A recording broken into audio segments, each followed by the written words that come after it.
If a picture speaks 1,000 words, then the video you're about to see, uncovered in an exclusive Nightline investigation, tells a long and dark story. A member of a royal family abusing his power in a violent and despicable way. And for now, this real-life tale ends without a resolution. Our chief investigative correspondent, Brian Ross, has the report. Brian? Terry, allegations of torture are difficult to prove, but in this case, there's a video. A gruesomely detailed video made on the orders of the torturer himself, a member of the royal family of one of America's closest allies, the United Arab Emirates, the UAE. A reminder, what you are about to see is extremely violent and disturbing. The videos produced by the UAE Tourism Authority tell of a simple desert people who have turned their oil-rich country into a bustling center of commerce, all ruled by a benevolent royal family. But this video, smuggled out of the UAE, tells a much different story about the royal family and its failure to take action against one of its own, caught on tape in what can only be described as sadistic torture. Just the first few seconds of the 45-minute tape are damning enough, and it gets worse. With the help of a man in a police uniform, the victim has his legs tied and then is forced to the ground, held down by the officer, as sand is shoved into the victim's mouth by what the UAE government now acknowledges to ABC News is one of the country's 22 royal sheikhs. Sheikh Issa, the brother of the crown prince, punishing a grain dealer he thought had cheated him. "You donkey, you dog," the sheikh screams. That's the sheikh. Right there. No doubt about it. No doubt. Houston businessman Bassam Nabrousi smuggled the graphic scenes out of the country. Really, to make my case that this man is capable of doing what I say he can do, that's the proof. Nabrousi worked for and with Sheikh Issa for more than a dozen years. The sheikh is not part of the UAE government, but when he came to Houston for weeks at a time, he stayed in the presidential suite at the Four Seasons Hotel and often had a police motorcade.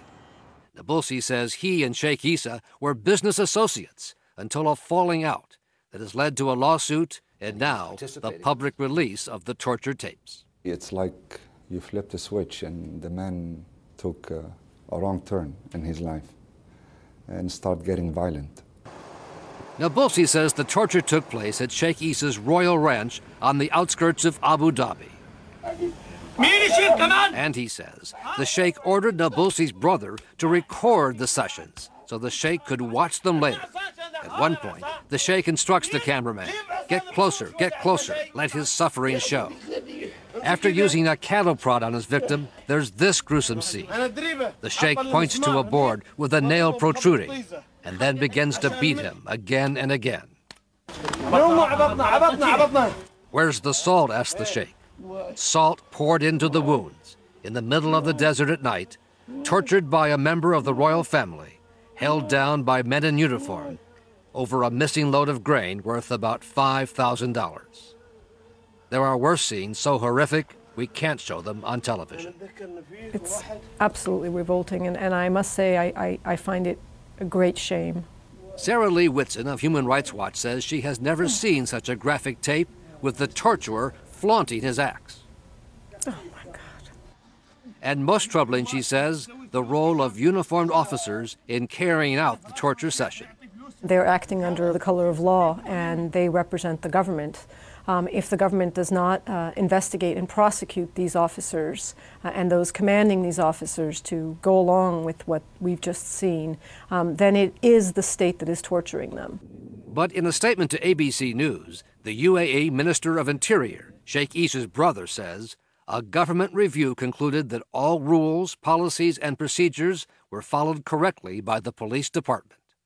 If this is their complete reply, then sadly it's a scam and it's a sham, and it should be called that. Sheikh Issa's one-time business associate, Nabrousi, now back in Houston, says he too was tortured by the police after his falling out with Issa and his refusal to turn over the torture tapes he had been keeping for the sheikh. When I said I destroyed them, he said, "Did the sheikh watch you destroy them?" And I said, "No." he says, well, we have a problem. In his lawsuit, Nabulsi says he was arrested on trumped-up charges, confined to a small cell for 3 months at the El Wathba prison. They would stick a finger up his anus and say, "This is from Sheikh Issa, are you going to give us the tapes?"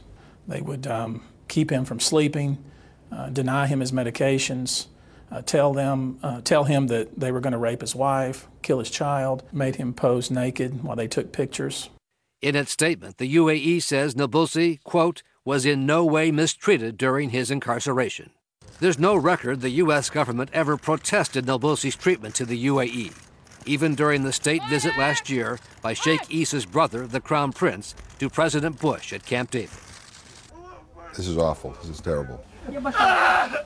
We showed the tape to Congressman James McGovern, co-chairman of the House Human Rights Commission. He says the U.S. government must get involved. Granted that they're strategically located in a key part of the world, but it's hard to imagine that we're just kind of going on with business as usual when this kind of stuff happens. And my guess, this is just the tip of the iceberg. After first being accused of trafficking narcotics, Nabulsi was convicted by a UAE court of illegal possession of medicine prescribed by his doctor in the U.S. The whole government is all brothers. What can you do? The tape ends with what appears to be attempted murder. The victim is left semi-conscious as Sheikh Issa drives over him back and forth with his Mercedes SUV.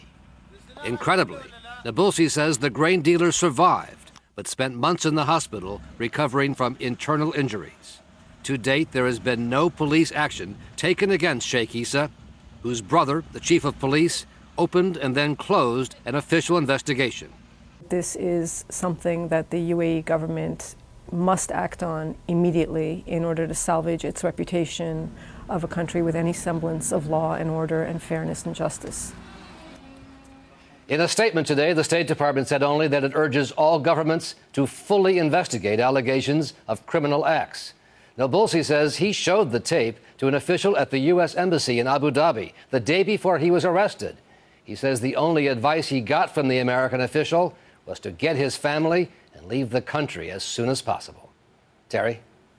Brian, that is a shocking investigation on so many levels, especially as our own country is engaged in a wrenching debate on torture. Thanks to Brian for that report. We'll be right back.